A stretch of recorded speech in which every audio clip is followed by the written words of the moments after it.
বলছে যে আমাদের যদি আপনার কোরআনের আয়াত যদি আমাদের সরকারের বিপক্ষে যায়, আমাদের নেতা নেত্রীর বিপক্ষে যায়, আমাদের রাষ্ট্রীয় যদি বিপক্ষে যায়, তাহলে ঠ্যাং কাটে হাতে ঝুলো দেবো, এই ধরনের কথা কিন্তু বলছে, বলে নাই? এমনকি আমাকে স্টেজের থেকে নামা দিছে, বলছে থাপ্পড় দেয়া কানে ধুমা তুলে দেবো। হ্যাঁ, এই নির্যাতিত আমি হচ্ছি, জেল পর্যন্ত খাচ্ছি এই ইসলামের জন্য, কোরআন প্রতিষ্ঠিত করবার জন্য। তা আমরা বলছিলাম কত পারা ভালো না, তুমি যে ঠ্যাং কাটতে চাইছো সোনামণি, এখন তুমি কোথায়? না না, এখন তুমি কোথায়? যাকে মা মা বললে, যাকে জীবন বলা মা মা বলে ডাকলে, সেই মা তোমাদের কি করলো? এই মাকে খুশি রাখার জন্য, মাকে ক্ষমতা রাখার জন্য একজন ইমানদার ব্যক্তি, একজন ভোট হলো একটা ইমানের অঙ্গ, সেই সঠিক জায়গা প্রয়োগ করতে পারে নাই, আপনার মাইরিয়া ধরিয়া জোর করে ভোট করে নিছেন। এখন কি মদিনা দই মাটির কোলে শুয়ে কামলিওয়ালা, তবু নূরে তামাম জাহান হইল উজালা, ও গো কামলিওয়ালা। সপ্তম আসমান মিরাজ রাত দিয়ে নবী পারি,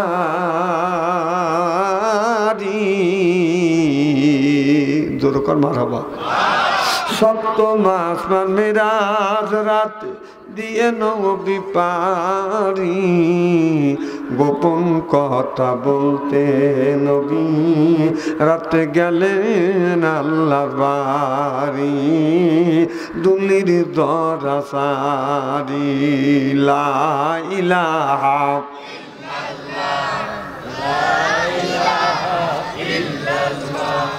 লা ইলাহা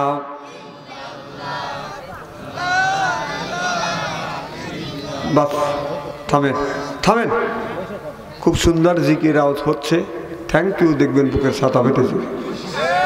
আপনারা যতগুলো মানুষ ইল্লাল্লাহ ইল্লাল্লাহ ধাক্কা মারছে, আমাদের সাদাতপুরের 3 জন মহিলা যদি জর্গা পড়ে, না জিকিরের সাথে কি কোনো সমস্যা আছে? আচ্ছা, এখানে আত্মা হাত দিয়ে বলবেন, যেই জিকিরটা বাবার বাড়ি বের হয়, সেই জিকিরটাকে এখানে বের হয়েছে? জোরে বলুন। জিকির করে কাকে খুশি করবার জন্য? আল্লাহকে যদি খুশি করবার জন্য জিকির হয়, তাহলে এই জিকিরের আওয়াজ তো বাবার বাড়ির চাইতে আস্তে আওয়াজ হচ্ছে। নামাজ যেমন ফরজ, জিকিরও ফরজ। সুবহানাল্লাহ কোন। এই ফরজ বাবার বাড়ি দেওয়ার কথা কি কোরআন হাদিসে আছে? জিকির 3 দিকে জায়েজ আছে, দাঁড়াও জায়েজ, শুয়েও জায়েজ, বসেও জায়েজ। সুবহানাল্লাহ কোন। মানে একটা দিনে তো দেখলাম না যে আপনি বাড়ির দ্বারা দ্বারা জিকির করলেন, মসজিদে দ্বারা দ্বারা জিকির করলেন, অজ্ঞান হয়ে গেলেন, কিন্তু বাবার বাড়ি গেলে তো আপনার লুঙ্গি আসলে তো ঠিক থাকে না, লুঙ্গি তখন খুলে যায়। আল্লাহ সব জানে। এর মানে জিকিরটা করে হলো বাবার কাছে পাগল হয়, বাবাকে খুশি করার লেগে। তাছাড়া একটা দিনে দেখলাম না বাড়ির জিকির করে অজ্ঞান হলো, হাসপাতালে নিল, মসজিদে জিকির করে অজ্ঞান হলো, হাসপাতালে নিল, বাবার বাড়ির লুঙ্গি থাকে না। প্রেম খেলা ফেরাউন দেয় তারে কতই জ্বালা, আল্লাহর আরশ থেকে হুকুমে এলো খুইলা দেও স্বর্গের তালা। লা ইলাহা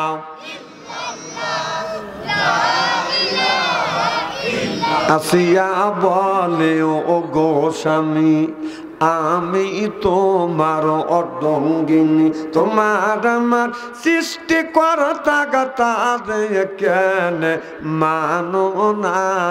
লা ইলাহা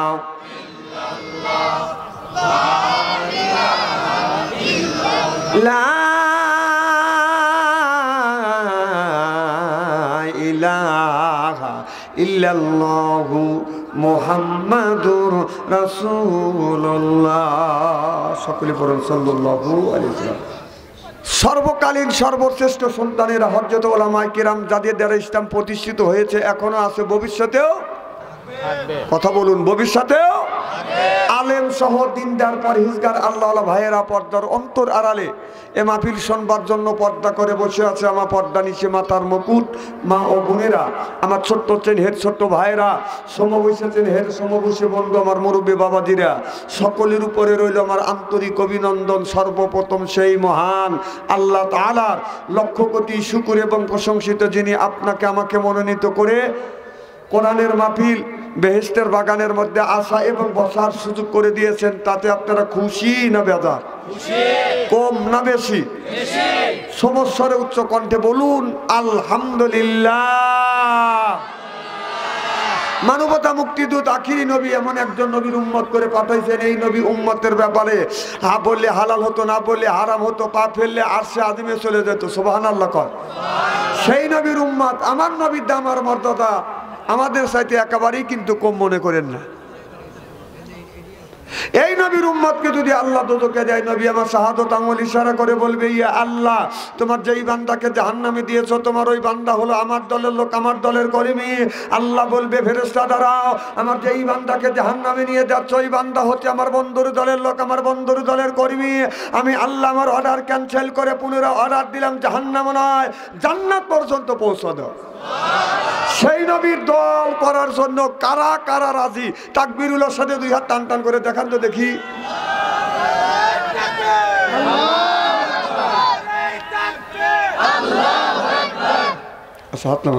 এই মুহূর্তে হয়ে গেলাম আমরা নবীর দলের লোক, নবীর দলের কর্মী। দুনিয়ায় যতগুলি নেতা আছে প্রত্যেকটা নেতার কর্মী নেতাকে জানাই ওয়েলকাম, স্বাগতম, শুভেচ্ছা। আমরা বাংলার জমিন এ বসে বেলকুচি থানায় গ্রামে বসে নবীর প্রতি জানাই লক্ষ কোটি দরুদ ও সালাম। সকলে পড়ুন সাল্লাল্লাহু আলাইহি ওয়াসাল্লাম। সর্বপ্রথম জানতে চাই আমার ভাইয়ের, আপনারা সকলে ভালো আছেন? আল্লাহ আপনাদের দোয়া আমাকে সুস্থভাবে সহিভাবে আপনাদের সামনে উপস্থিত করেছেন। তবে আপনাদের পবিত্র জবান থেকে এ গুনাহগার বাদশা আনসারীর জন্য খাস করে দোয়া করুন। অল্প সময় হলেও যেন কোরআন আর হাদিস থেকে বাস্তব ভিত্তিক দু চারটে কথা আমার মুনিপ, আমার রব, আমার সৃষ্টিকর্তা, আমার বিধানদাতা, আমার রিজিকদাতা আমার জবান থেকে যেন বের করে দেয়। সকলে কোন আমিন। আর একটিবার বলুন, একটু জোরে বলুন। আমি আপনাদের কাছ থেকে দোয়া চেয়ে নিয়ে আপনাদের সার্বিক আর মঙ্গল কামনা করে আলোচনা শুরু করছি ইনশাআল্লাহ।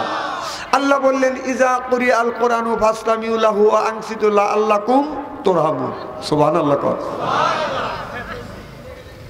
যেখানে যে অবস্থায় যে জায়গা যে অবস্থায় আল্লাহর কোরআনের কথা আলোচনা হয়, ওই জায়গা আল্লাহর রহমত বাদান বর্ষিত হয়। লা আল্লাকুম তুরহামুন।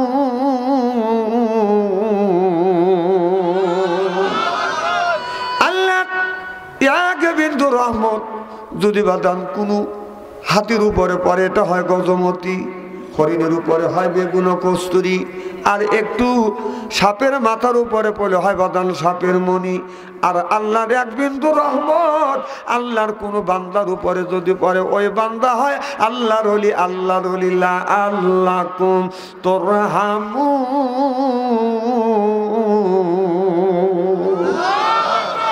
আমরা নামাজ যেমন ফরজ, রোজা যেমন আমাদের উপরে ফরজ, আমার কোরআন তেলাওয়াত যেমন ফরজ, কোরআনের কথা শোনা বাদাম ঠিক নামাজের মতন ফরজ। কথা বুঝতেছেন না? তাহলে এই ফরজের সময় আমরা কেউ বাদান ওঠা বসা করবো না। নামাজের সময় যেমন চতুর্দিকে তাকান যায় না, নামাজ নষ্ট হয়ে যায়। নামাজ যেমন ফরজ, আল্লাহর কোরআনের কথা শোনাটাও, দিনের কথা শোনাটাও বাদান ফরজ। দিনটা প্রতিষ্ঠিত করাও এটাও বাদান ফরজ। চিল্লে এখন মারহাবা। আমার ভাইয়েরা, নামাজ যেমন ফরজ, আল্লাহ কোরআন কারিমের মধ্যে ৮০ থেকে ৮২ জায়গা বললেন, ওয়াকিমুস সালাহ, নামাজ কায়েম করো, ওয়াতু যাকাত, যাকাত আদায় করো, কুতিবা আলাইকুমুস সিয়াম, রমজান মাসটা আসতে রোজা রাখো। এ কথা কার?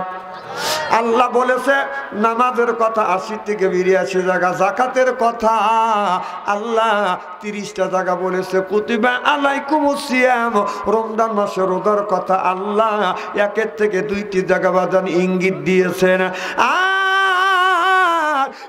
ইউকাতিলুনা ফি সাবিলিল্লাহ ফায়াকতুলুনা ওয়া ইউকতালুন। আল্লাহ বলে ইসলামের জন্য রক্ত নাও, না হয় রক্ত দাও, না হয় মারিয়া ফেলো, না হয় মরো। সুবহানাল্লাহ বললেন না? কথাটা বোঝেন ভালো করে। আল্লাহ এখানে বলছে ইসলামের জন্য রক্ত নাও, আর না হয় রক্ত দাও, না হয় মরার কথা বলে নাই, আগে মারিয়ে ফেলো, না হয় নিজেই মরো। সুবহানাল্লাহ কোন এ কথা কার? তাহলে জিহাদের কথা আমি ছোট্টবেলা করে দেখেছি। জিহাদের কথা আল্লাহ 350 টাকা বলেছে। এখন আমি রিসার্চ গবেষণা করে দেখেছি 500-র উপরে জিহাদের কথা আল্লাহ কোরআনের মধ্যে ইসলাম প্রতিষ্ঠিত করবার কথা 500-র উপরে আল্লাহ বলেছে। চিল্লে এখন মারহাবা। আমার ভাইরা আমার, নামাজ জমাত ধনী নাই গরিব নাই, আপনার প্রত্যেকটা লোকের উপরে নামাজ যেমন ফরজ হয়েছে দিন প্রতিষ্ঠিত করবার জন্য, ধনীর উপরে যেমন ফরজ, গরিবের উপরে ততটুক বাদান ফরজ। সুবহানাল্লাহ বললেন না? আল্লাহ বললেন ওয়াজআলনা লিল মুত্তাকিনা ইমামা। তুমি যখন একটা নেককার একটা ইমাম বানাতে যাবে, সেই ইমামটা দেখবে সেই ইমামটা নেককার পরহেজগার ইমাম কিনা। সেই ইমামটা হবে বাদানা আপনার আপনার আপনার ওয়াতের ইমাম, সেটা হলো বাদান মেম্বার। আপনার ইউনিয়নের ইমাম সেটা হলো চেয়ারম্যান। আপনার থানার ইমাম সেটা হলো বাদান এমপি। আর রাষ্ট্রীয় ইমাম সেইটা হবে বাদান প্রধানমন্ত্রী। ওয়াজআলনা লিল মুত্তাকিনা ইমামা।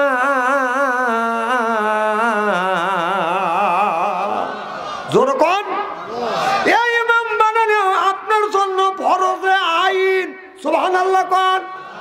আর 16টা বছর আমরা কোরআনের মাহফিলের মধ্যে এসে 16টা বছর বাদান ভালো করে কথা বলতে পারি নাই। কথা বুঝতেছেন না? কয় বছর? 16টা বছর কোরআনের কথা কোরআনের মাহফিলে এসে বলতে পারি নেই। বলছে যে আমাদের যদি আপনার কোরআনের আয়াত যদি আমাদের সরকারের বিপক্ষে যায়, আমাদের নেতা নেত্রীর বিপক্ষে যায়, আমাদের রাষ্ট্রীয় যদি বিপক্ষে যায়, তাহলে ঠ্যাং কাটে হাতে ঝুলো দেবো। এই ধরনের কথা কিন্তু বলছে, বলে নাই? এমনকি আমাকে স্টেজের থেকে নামা দিছে, বলছে থাপ্পড় দেয়া কানে ধুমা তুলে দেবো। হ্যাঁ হ্যাঁ, এই নির্যাতিত আমি হচ্ছি, জেল পর্যন্ত খাচ্ছি এই ইসলামের জন্য, কোরআন প্রতিষ্ঠিত করবার জন্য। তা আমরা বলছিলাম অত পারা ভালো না, তুমি যে ঠ্যাং কাটতে চাইছো সোনামণি, এখন তুমি কোথায়? না না, এখন তুমি কোথায়? যাকে মা মা বললে, যাকে জীবন পারা মা মা বলে ডাকলে, সেই মা তোমাদের কি করলো?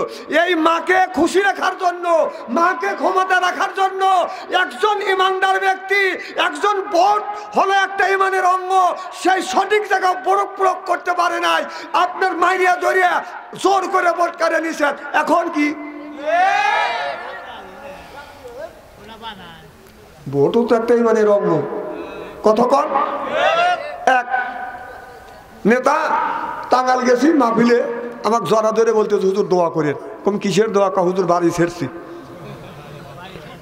তুমি কেন বাড়ি ছেড়ছেন? কা হুজুর দেশ স্বাধীনের পরে। কম আমাদের এলাকায় আমি লিপ্ত আরো লোক করছি, তারা বাড়ি রইলে আর তুমি ছাড়লে। কা হুজুর একটু দোষ আছে। দোষ আছে, দোষের খেসারত নিতে হবে না। তো এত লোক বাড়ি রইল আর তোরা বাড়ি ছাড়লি, তাহলে নিশ্চয়ই তোরা অন্যায় করছিস। এখন ডাক্তার ইন্নুস যতদিন আছে এতদিন খালি দোয়া ইন্নুস পড়তে থাকো। ডাক্তার ইন্নুস যতদিন আছে এতদিন দোয়া ইন্নুস পড়ো। আর যদি নির্বাচিত সরকার আসে, তাহলে তুমি যদি ইটের ডেল দিয়ে থাকো, পাথরের ডেল তোমার খাওয়াই লাগবে। আর যদি ইসলামী রাষ্ট্র শাসন যদি আসে, তাহলে তোরা কিছু বাঁচবি, তাছাড়া তোদের নিস্তের নাই। রাগ করতেছেন মনে হয়, তাই না? আমার ভাইয়ের আমার, ওই দিকে যেতে চাই না। ভালো করে লক্ষ্য করে শুনুন, আমলে নিয়ত বদল শুনতে হবে। আল্লাহ কোরআন কারীমের মধ্যে 80 থেকে 82 জায়গা বললেন ওয়া আকিমুস সালাত, নামাজ কায়েম করো, ওয়াতুত যাকাত, যাকাত আদায় করো, কুতিবা আলাইকুমুস সিয়াম, রমজান মাস আসলে রোজা রাখো। আল্লাহ কোরআনের মধ্যে বাদান 80 থেকে 82 জায়গা বলেছে। আজ আমাদের দেশে কিছু মানুষ আছে নামাজ তো কোনোদিন পড়ে না, মাথায় রাখছে বড় বড় জ্বর, পরনে হলো সালার সদা, হাতে হলো বালা, গলায় হলো বাদান মালা। আমি হিসাব করে দেখলাম ওই লোকটা অরিজিনাল শয়তানের শালা। নামাজ নাই, রোজা নাই, হজ নাই, যাকাত নাই, কয় খাঁচার ভিতর আছেন পাখি, ঢুকলো কিভাবে? ওই যে খাঁচার ভিতর আছেন পাখি, ঢুকলো কিভাবে? মুর্শিদকে খাওয়াইলে সানা পাখি কি খাবে? মুর্শিদ খাইলে মা কোন সানা, পাখির তো খাওয়া হইল না। মুর্শিদকে খাওয়াইলে সানা পাখি কি খাবে? পাখি গু খাবে, তা তোর কি? পাখির খাদ্য হলো নামাজ, পাখির খাদ্য হলো রোজা, পাখির খাদ্য হলো বাদাম জিকির, পাখির খাদ্য হলো কোরআন তেলাওয়াত। চিল্লে এখন মারহাবা। খুব মুখটা খারাপ লাগতেছে তাই না? আমার ভাইরা ভালো করে লক্ষ্য করে শুনুন ও বাজার। তাহলে নামাজের কথা আমি বলতেছিলাম, আল্লাহর নবী আখিরি জামানার পয়গম্বর মুহাম্মদুর রাসূলুল্লাহ সাল্লাল্লাহু আলাইহি ওয়াসাল্লাম আমার নবী বাদন রাস্তা দিয়ে হেঁটে যাচ্ছে। এখন আপনার হঠাৎ করে আপনার রাস্তা দিয়ে হেঁটে যাচ্ছে, একটা গাছের সাথে বাদন একটা উটনি বান্দা আছে। এই উটনি আল্লাহর কাছে দরখাস্ত করলো, আল্লাহ আমার জবান খুলে দাও, তোমার হাবিবের সাথে আমার নবীর সাথে আমি দুটি কথা বলতে চাই। আল্লাহ তো বোঝা যায় না, আমার আল্লাহ উটনির জবান খুলে দিলেন। জোরে কোন সুবহানাল্লাহ। উটনির জবান খুলে আল্লাহর নবীরে ডেকে ডেকে বলে, ইয়া রাসূলুল্লাহ, ইয়া হাবিবাল্লাহ, আমার নবী ডাইনে তাকায় মানুষ পায় না, বামে তাকায় মানুষ পায় না, সামনে তাকায় মানুষ পায় না, পিছনে তাকায় মানুষ পায় না। নবী বলে, কে এই জায়গা আমার নবী নবী বলে রাখে। এবার উটনি বলে, ইয়া রাসূলুল্লাহ, ইয়া হাবিবাল্লাহ, আমি উটনি আপনারে ডাকছি, আপনি একটু আমার কাছে আসুন, আমার চেহারার দিকে তাকিয়ে দেখো না। আমার নবী উটনির কাছে যাইয়ে উটনির চেহারার দিকে তাকিয়ে দেখে উটনির বাদান গায়ের পশমগুলি উঠে গেছে, চামড়া বেটে গেছে, গোশতগুলি বাদান বের হয়ে গেছে, এরপরে রক্তগুলি টাস টাস করে জমিনে পড়তেছে। আমার বিশ্ব নবী, দয়াল নবী এই দৃশ্য দেখে চোখের পানি আর ধরে রাখতে পারলেন না। আমার নবী বলে, উটনি রে, এইরকম করে কে তোমারে আঘাত করলো? আরে তোমাকে আঘাত করলো, তোমার উপরে একটু দয়া মায়া করলো না? আল্লাহর নবীর এমন দয়া, উটনির শরীরের রক্ত প্রবাহিত হচ্ছে, চামড়া ফেটে গেছে, গোশত বের হচ্ছে, আর রক্তগুলো টাস টাস করে জমিনে পড়ছে। আমার দয়ার নবীর কষ্ট লেগে গেছে। একটা উটনির গায়ে আঘাত করছে, আমার নবীর কষ্ট লেগে গেছে। আর বাংলার জমিনে ইসলামী আন্দোলন করেছে, তাদেরকে মারিয়া লাশের উপরে ড্যানেজ দিচ্ছে। এইরকম কুত্তা মার্কা মানুষ আল্লাহর জমিনে হয় না। আল্লাহ বলে, ওলাইকা কাল আনআমে বাল হুম আযল ওলাইকা লাহুমুল গাফিলুন। ওরা হলো কুত্তা, চারি পায়া জানোয়ার, জানোয়ারের চাইতেও খারাপ না। এখন তো ঠিক করবে, তখন কি করছিলে? আমাদের দেশের লোক গোলালু মার্খা। কি মার্খা? জোরকন। এই কথাটা আল্লাহ 1450 বছর আগে বলছেন, মুযাবযাবিনা বাইনা যালিকা লা ইলাহা ওলা ইওয়ালা ইলাহা ওলা। ওরা সব দলের লোক, যখন আওয়ামী লীগ ক্ষমতায় ছিল, লোভে সব বিএনপি করিয়া আমেরিকা চলে গেছে। কথা কন। আবার আমেরিকা এখন বিপদে বসছে, গোলালের মতো গড়িয়া এখন বিএনপি আসতেছে। আরে ইসলামী আন্দোলন করার ঠেলা আছে, বাপের টাকা দিয়ে রাজনীতি করা লাগে।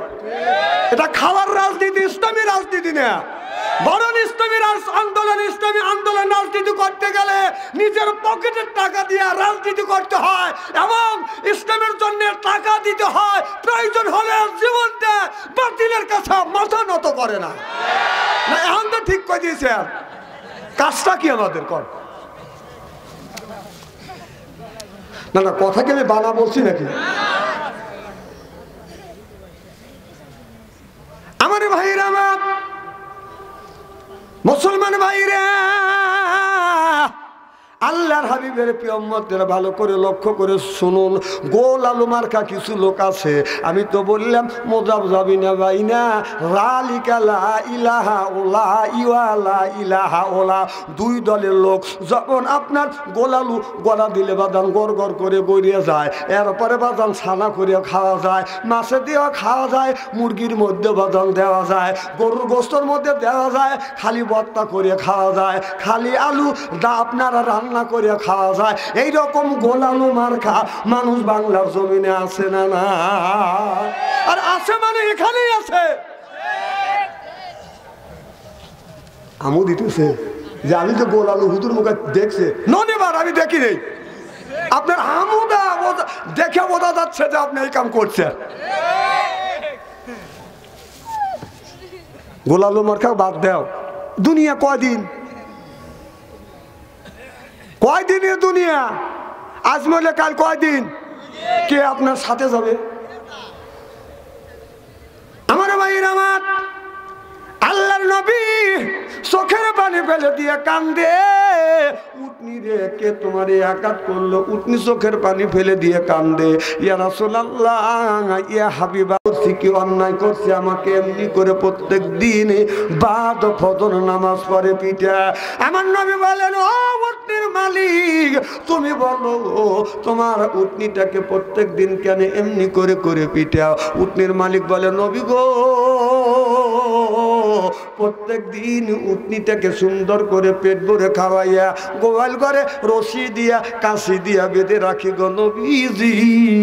সকালবেলা আমি আপনার গোয়াল ঘরে যা দেখি উটনি নাই, রশি কেটে কাশি কেটে মাঠের মধ্যে পালিয়ে থাকে, বাগিয়ে থাকে। প্রত্যেক দিন আমারে কষ্ট দেয়, আমি খুঁজে খুঁজে ধরে আনে প্রত্যেক দিন এরকম করে শাসন করি, এইরকম করে পিটায়। আমার নবী বলে, উটনি রে তোমার মালিক কি তোমাকে পেট ভরে খেতে দেয় না? এবার উটনি চোখের পানি ফেলে দিয়ে কান্দে, নবী গো খাবারের জন্য নয়, ও নবীজি খাবারের জন্য নয়। আমি একদিন আমার মালিক মাঠের থেকে সরাইয়া বাড়িতে যখন আসতেছিলেন, আপনি আপনার সাহাবীদের নিয়ে মাছটা বলতেছিলেন, ওই দিন আমি আপনার জবান থেকে শুনেছি ঈশান নামাজ না পড়ে যে লোকটা ঘুমিয়ে পড়বে, আল্লাহর বাড়িতে গজব পড়বে, আল্লাহর বাড়িতে গজব বর্ষিত হবে। ও নবীজি আমার মালিক 5 ওয়াক্ত নামাজের মধ্যে 4 ওয়াক্ত নামাজ পড়ে, ঈশান নামাজ পড়ে না, আপনার কথা মিথ্যা হবে না, আল্লাহর গজব পড়বে। এই জন্য আল্লাহর গজব যদি এই বাড়িতে পড়ে আমার উপরেও গজব পড়বে। আল্লাহর গজবের ভয়ে রশি কেটে কাশি কেটে মাঠের মধ্যে পালিয়ে থাকি, বাগিয়ে থাকি। আল্লাহর নবী যখন এই কথা শুনলেন, উটনির মালিককে বললেন, উটনির মালিক বলো তোমার উটনি যা বলেছে ঠিক বলছে কিনা?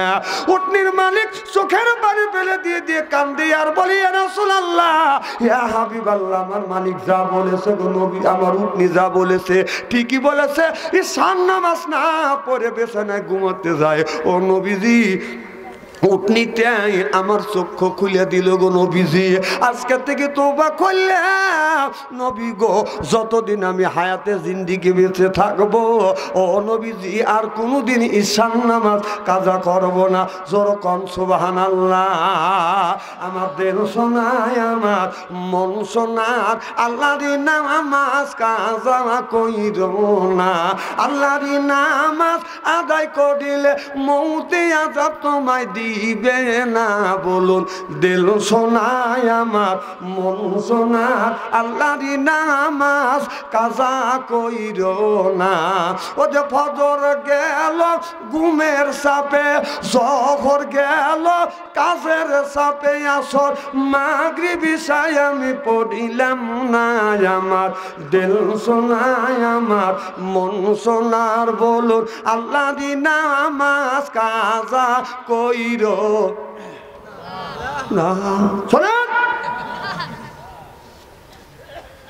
আমি একদিন লক্ষ্য করে দেখলাম একটা বুড়ো মানুষ, গোরস্থানের ওয়াল আছে, ওয়ালের নিচে, ওয়ালের উপরে বাজান একটা গাছ আছে, ছায়ার নিচে বসে গান গাচ্ছে। রাত্রি পোহাইবা রাগে বাজবা গানে আসিও, আসল বিষাইয়া দিমুই আমার পাশে বসিও, গাইও আমার প্রেমের গান। নাউজুবিল্লাহ কোন।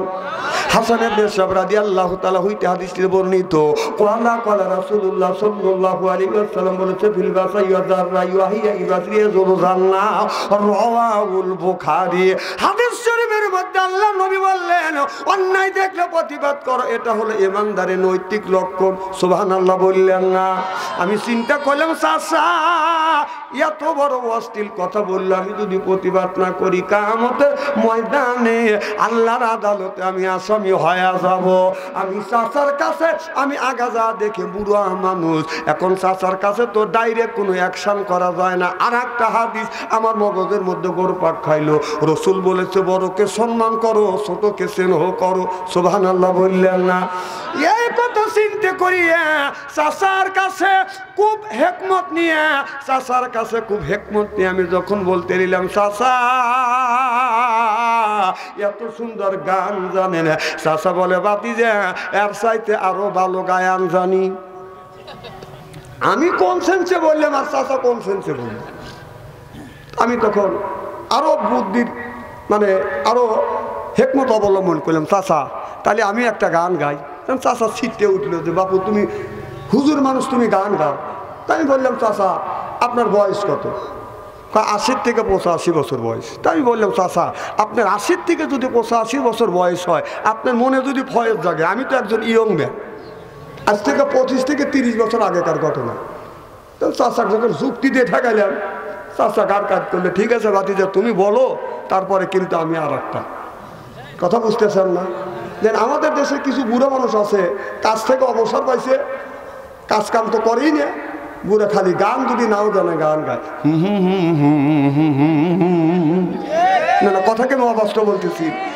চাচা বললো, ভাতিজা তুমি বলো।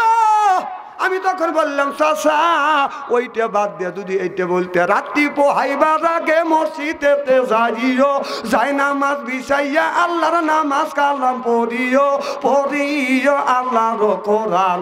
ও চাচা রে পড়িও আল্লাহর কোরআন, যখন মারহাবা। চাচা আমার কথা শুনে চোখের পানি আর ধরে রাখতে পারলেন না, চাচা শুধু কান্দে। আমি বললাম, চাচা আপনি কেন কান্দেন? আমার আচার আচরণে ব্যবহারে কি আপনি কষ্ট পাচ্ছেন? চাচা বলে, ভাতিজা তোমার আচার আচরণে ব্যবহারে আমি কষ্ট পাই না, বরং আমার অন্তর চোখ খুলে গেছে। তুমি কোরআন দিয়া, হাদিস দিয়া, ইসলামীর সঙ্গীত, ইসলামী গজল গায়া তুমি সুন্দর করে বুঝ দিলে, অন্তর চোখ খুলে গেল রে ভাতিজা। জীবনে যতদিন আল্লাহ হায়াতে বাঁচিয়ে রাখবে, একটা দিন অশ্লীল গান বাজনা গাবো না, আল্লাহর ঘর মসজিদ ছাড়বো না।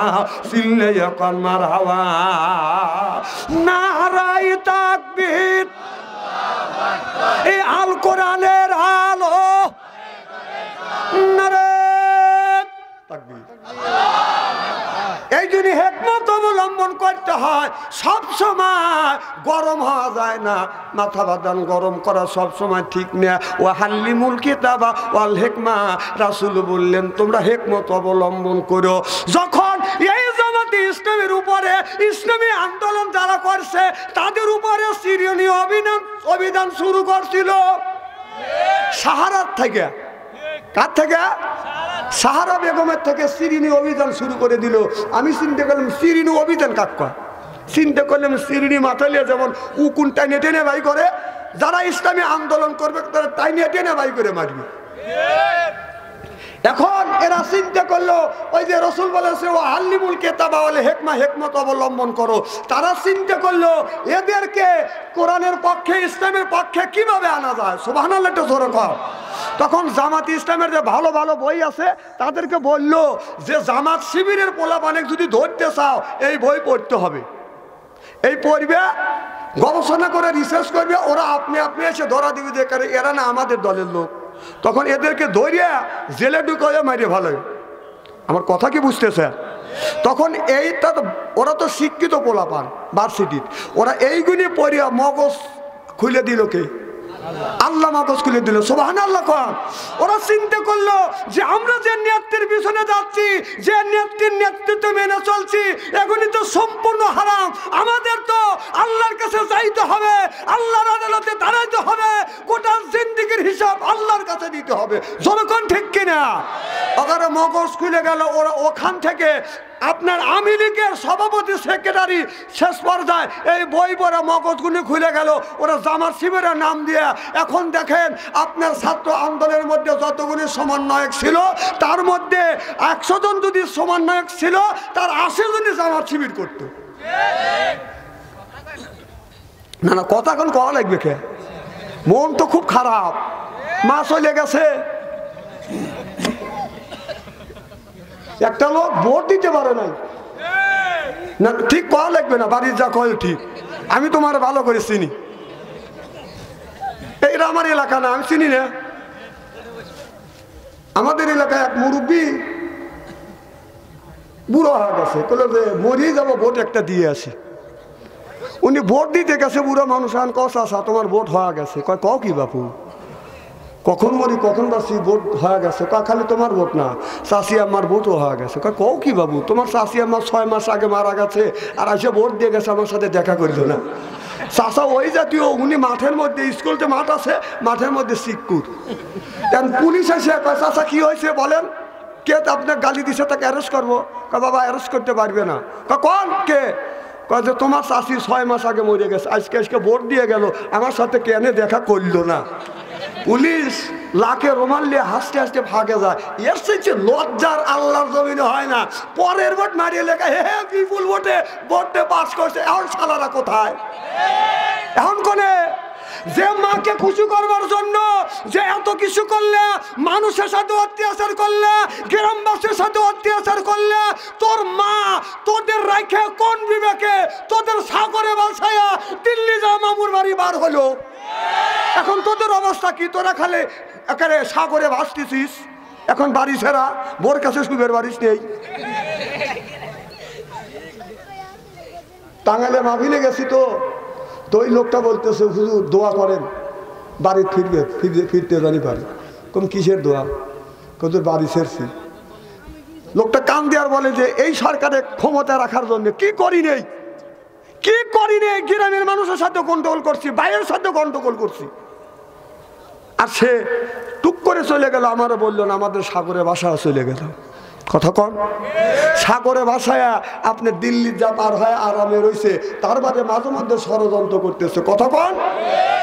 তারপর একটা খবরে শুনলাম আওয়ামী লীগের সভাপতি শেখ হাসিনা সাথে ওবায়দুল কাদের দেখা করতে চাইছিলেন। দেখা বললে যে তোর মতো লোকের সাথে দেখা করবো না, তোরই জন্য আছে আমার অধঃপতন।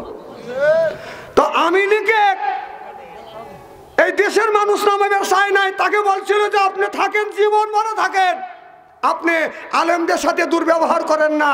আপনি বলেছিলেন যে ইসলামের আপনার সৌদি আরবের সনদে এই দেশ চালাবো।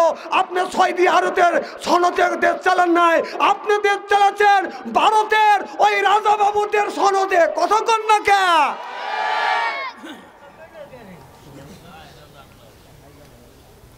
ও দেশটা দেউলিয়া বানাইছে সাবেক প্রধানমন্ত্রী, এ দেশটা দেউলিয়া বানাইছে সাবেক প্রধানমন্ত্রী। ও সোনার দেশটা শ্মশান করলো লুইটা পুইটা খাইয়া দে প্রধানমন্ত্রী, এ দেশটা দেউলিয়া বানাইছে সাবেক প্রধানমন্ত্রী। ও কোথায় রইলেন কামরুল ইসলাম, কোথায় কাদের কাকা, কই গেল সে ওই মহিলার সেটাং সেটাং কথা। কোথায় রইলেন কামরুল ইসলাম, কোথায় কাদের কাকা, কই গেল সে ওই মহিলার সেটাং সেটাং কথা। ও দলের মানুষ ভাষাইয়া, দলের মানুষ ভাষাইয়া দিল্লি করলে বাসারে প্রধানমন্ত্রী, এ দেশটা দেউলিয়া বানাইছে সাবেক প্রধানমন্ত্রী।